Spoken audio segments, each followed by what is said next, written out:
अगर 2026 में युद्ध की स्थिति बनती है तो सबसे पहला असर आपकी रसोई पर पड़ सकता है। गैस सिलेंडर अचानक क्यों गायब हो जाते हैं?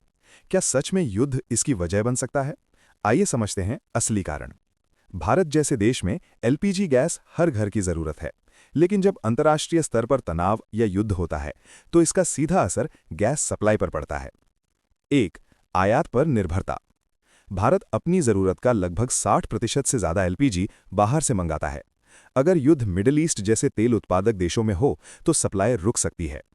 2. शिपिंग और ट्रांसपोर्ट में रुकावट। युद्ध के दौरान समुद्री रास्ते असुरक्षित हो जाते हैं। जहाज़ों की आवाजाही कम हो जाती है, जिससे गैस भारत तक समय पर नहीं पहुंच पाती। 3. कीमतों में अचानक बढ़ोतरी। युद्ध के कारण कच्चे तेल और गैस की कीमतें तेजी से बढ़ती हैं।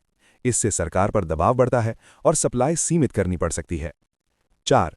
सरकार द्वारा राशनिंग। आपात स्थिति में सरकार गैस की खपत को नियंत्रित करने के लिए प्रति परिवार सीमित सिलेंडर देने का नियम लागू कर सकती है। 5. जमाखोरी।